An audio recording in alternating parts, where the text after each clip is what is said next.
os locais onde estamos sentados, vamos ligar os nossos pensamentos a Deus, nosso Pai, pedindo a Ele que nos abençoe, que envolva as nossas vidas, que fortaleça a nossa fé, a nossa esperança, a nossa certeza de dias melhores. Pai amado, também nesse momento te pedimos que nos perdoe pelas nossas faltas, pelas dificuldades que ainda temos de modificar em nós, situações que já são conhecidas, sabemos que precisamos modificar, mas ainda temos dificuldade. Que o Senhor nos perdoe, mas que também possa, através do seu amor e da sua paz, envolver os nossos corações. Que possamos, ao encontrar os nossos amigos e aqueles que, porventura, se julguem nossos inimigos, e levar essa tua paz, Pai. Esteja conosco, nos renovando. Vamos pedindo também à Mãe Maria de Nazaré, que seu manto sagrado possa nos auxiliar, meu querido. Que seu colo possa ser para nós, naqueles momentos de maiores dificuldades, o bálsamo que precisamos para dar continuidade a tudo aquilo que viemos fazer as nossas tarefas. Jesus, nosso amigo, nosso irmão maior, governador deste planeta. Muito obrigado, Jesus, por não soltar nossas mãos e continuar nos reencaminhando para a estrada que nos levará novamente à casa do Pai. Obrigado aos nossos mentores individuais, pelo trabalho, pelo carinho, pelo zelo, com que todos os dias nos intuem a sermos melhores hoje do que fomos ontem. E nos trazer a este local para que possamos, junto com todos que estão aqui, fortalecer a nossa fé. Obrigado às equipes médicas, que com certeza trabalham também por nós, para que possamos manter em equilíbrio o nosso corpo físico, mental, espiritual e emocional. E que Deus, nosso Pai, nos abençoe hoje e sempre. Amém. Bom, reencarnação, né? Nós sabemos que reencarnação não é um tema exclusivo do Espiritismo. Já é um tema conhecido, desde que o mundo é mundo, como diz o provérbio, né? Dizem que alguns arqueólogos, escavando os corpos da Idade da Pedra, encontraram os corpos sepultados em posição fetal. E, segundo eles, isso já era, né, para aqueles que nós que lá estávamos, né, uma preparação para os corpos para uma nova vida. Então, esses arqueólogos chegaram a essa conclusão, analisando, né, conforme eles ali estavam sepultando aqueles corpos, né. No Oriente, muito antes do Cristo, uma casta de sacerdotes chamadas Upanishads, também, né, que invadiu a Índia por volta de 1500 a.C., eles também acreditavam na reencarnação. Tá? Eles diziam o seguinte: cada ser tem uma essência que não morre. Eles chamavam isso de Atman. E começa com um ser ignorante, seu aprendizado até a conquista da maturidade espiritual é feita no revestimento temporário da matéria, ou seja, no corpo, por meio de uma sucessão de renascimento, provas e mortes. Para eles também, conjunto de ações e reações do nosso aprendizado é chamada de karma, né? Então, a famosa ação e reação.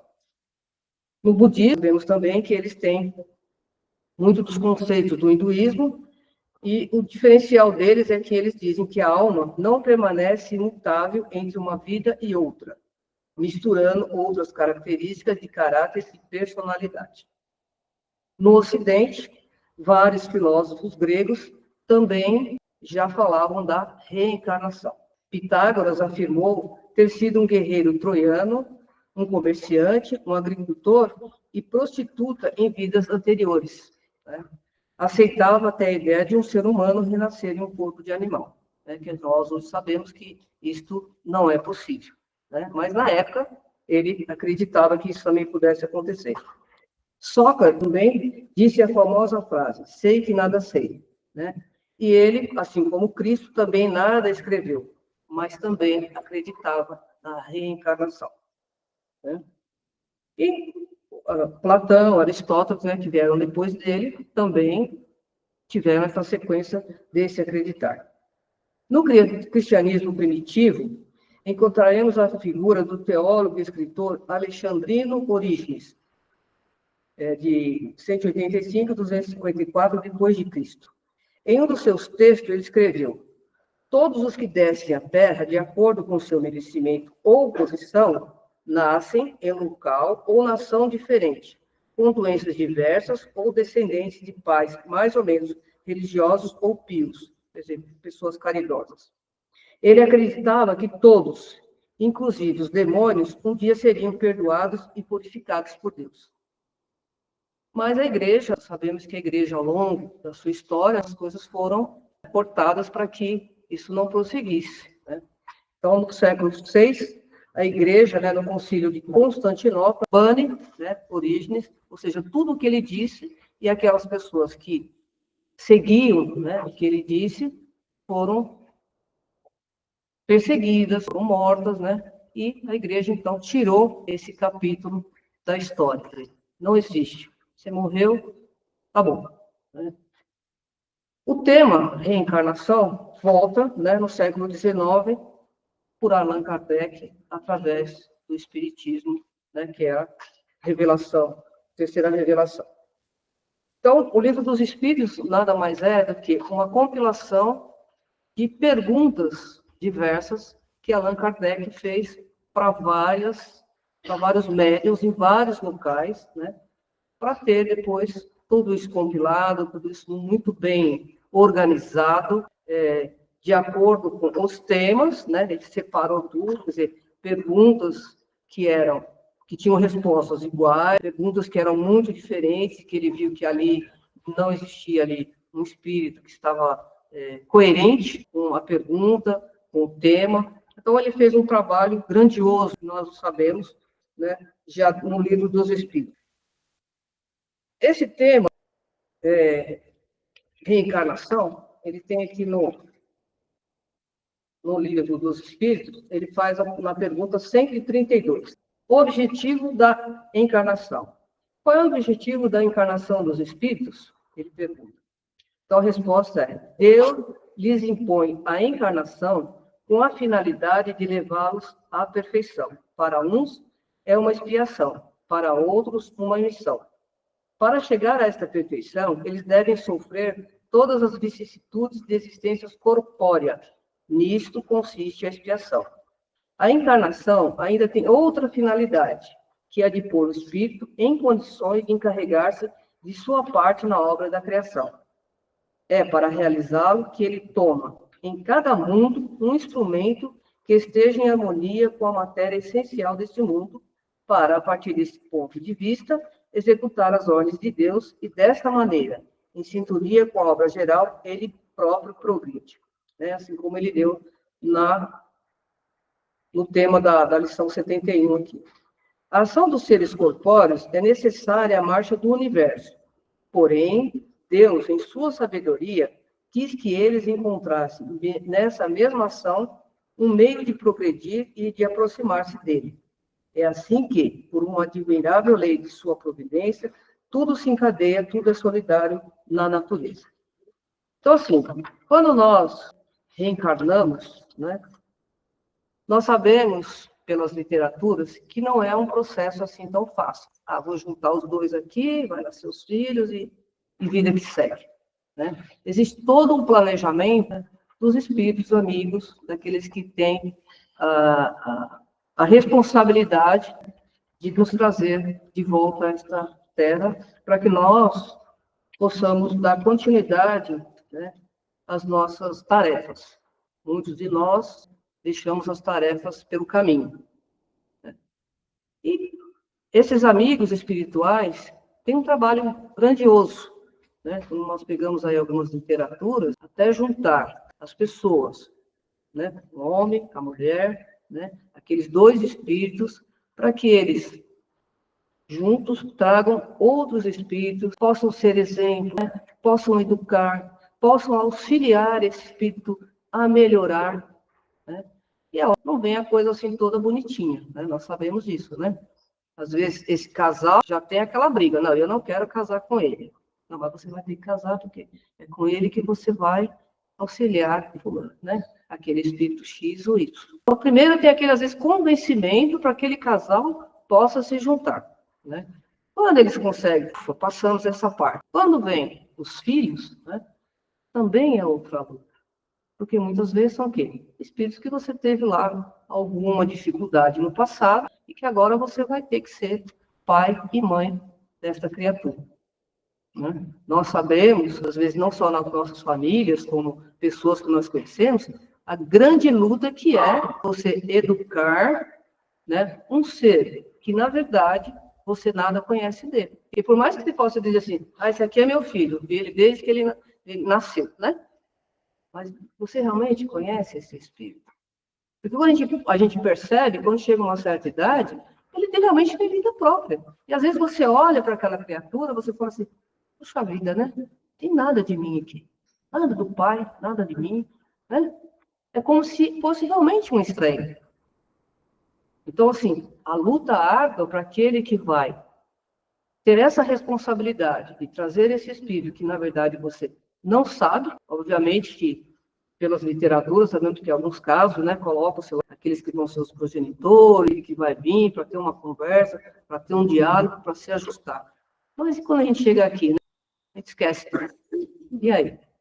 É você e ele. Então você tem que se ligar muito com o plano espiritual para que você possa receber realmente essas dicas. Olha, com esse aqui, somente quem tem mais de um filho, né?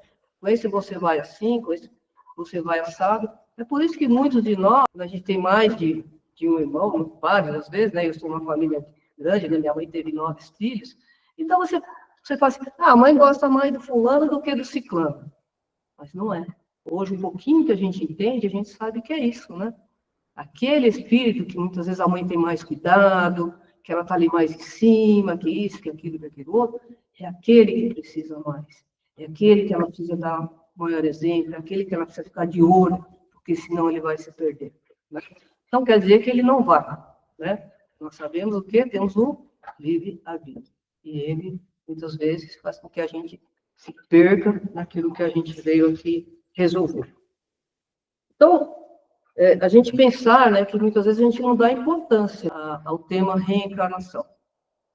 A gente, às vezes, passa meio por ele, mas é um tema que, obviamente, se a gente tivesse tempo, né, disponível, né, se todo mundo pudesse ler alguns livros, a gente sentar e discutir, nós passaríamos, com certeza, dias e dias e ainda teríamos muito o que falar, né, porque se a gente pegar cada detalhe do nosso dia, cada detalhe das pessoas que a gente convive, a gente vai percebendo coisinhas que se fala, puxa vida, se não é nessa situação que tudo isso aconteceu, tem que ter alguma explicação por trás. Né? Tem que ter alguma coisa em outro lugar que eu não sei, que eu não consegui ainda entender. Né? Porque de tudo que nós já aprendemos ao longo, né? Não precisa nem ser da religião, vamos dizer assim, da nossa própria vivência como ser mesmo. Sempre tem situações que a gente olha e a gente ainda não conseguiu entender.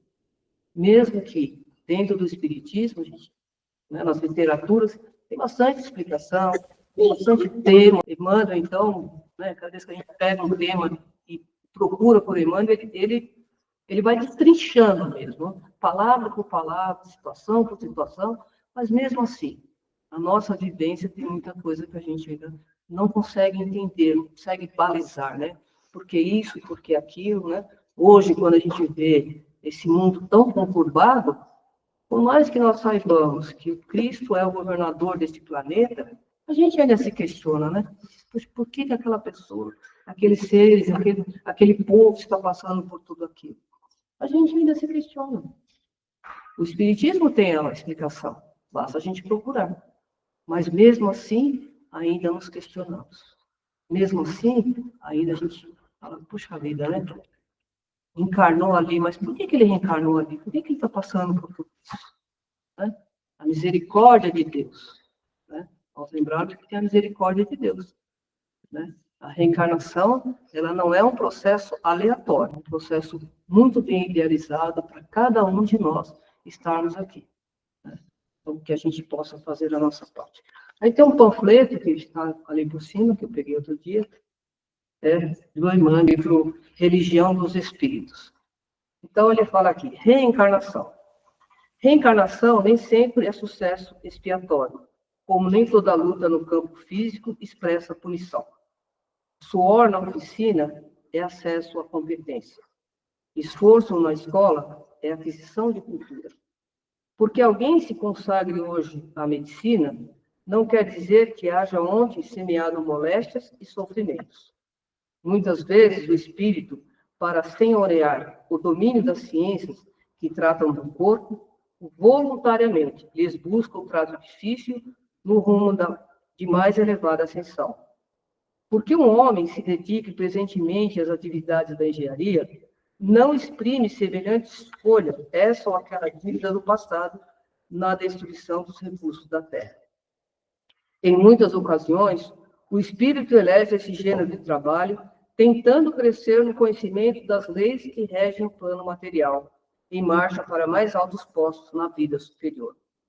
Entretanto, se o médico ou engenheiro sofrem golpes mortais no exercício da profissão a que se devotam, de certo nela possuem serviço reparador que é preciso atender na pauta das corrigendas necessárias e justas. Toda restauração exige dificuldades equivalentes, né? Então, quando aqui estamos, temos que lembrar que tudo que nós estamos passando é porque é necessário. Se assim não fosse, não estaríamos passando. Todo valor evolutivo reclama serviço próprio. Não existe sem preço. Nada existe sem preço. Por esse motivo, se as paixões gritam jungidas aos flagelos que desestimam a sombra, as tarefas sublimes fugem ligadas às renunciações que lhes acendem a luz. À vista disso, não te habitues a medir as dores alheias pelo critério de expiação, porque quase sempre almas heróicas que suportam o fogo constante das grandes dores morais, no sacrifício do lar ou nas lutas do povo, apenas obedecem aos impulsos do bem excelso, a fim de que a negação do homem seja bacejada pela esperança de Deus. Então, aqui o que ele está dizendo é que muitos espíritos aqui estão, nesse planeta, sofrendo todas as agruras que aqui estão, mas não porque precisem, mas porque querem esta evolução. Eles já têm, né, um cabedal muito grande, eles já têm um capital grande de conhecimento, né, de situações que já poderia dar a eles, né, um salto um pouco maior. Mas eles ainda preferem para o quê? Se fortalecer. E muitos, às vezes, aqui estão também para nos auxiliar, né? Eu já visto aí a gente, né, contemporâneos a nós, vamos dizer, Divaldo e Chico. Eles provavelmente talvez nem precisassem estar aqui, né? Vieram para quê? Para ser um exemplo, né? Vamos pegar esses dois, mas a gente sabe que tem vários aí que com certeza não precisariam ter passado por tudo que passaram, mas foram para nós exemplos, né? Como que nós devemos pautar a nossa vida, né? Porque é muito fácil a gente ir o quê? Pela porta larga, né? Vida boa, agora você seguir ali, retinho, fazer o que tem que fazer, né? Muitas vezes, abdicar da sua própria conforto, vamos dizer, para ir auxiliar uma pessoa necessitada, é para nós, né, um pequeno salto, né?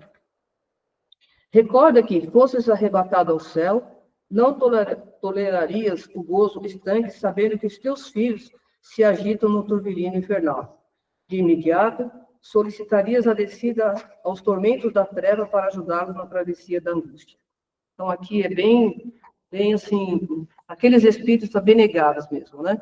Como é que você vai para um mundo, vamos dizer, melhor, sabendo que aqui tem pessoas queridas ao seu coração, por assim dizer, que estão em sofrimento. Você muitas vezes fala, não, eu quero ficar por aqui, eu quero ajudá-los, né? Como a gente sabe do grande exemplo que foi e é Dr. Bezerra de Menezes. Lembra-te disso e compreenderás, por fim, a grandeza do Cristo, que sem débito algum condicionou-se às nossas deficiências aceitando para ajudar-nos a cruz dos ladrões, para que todos consigamos, na glória do seu amor, soerguer-nos da morte, no erro, a bênção da vida eterna.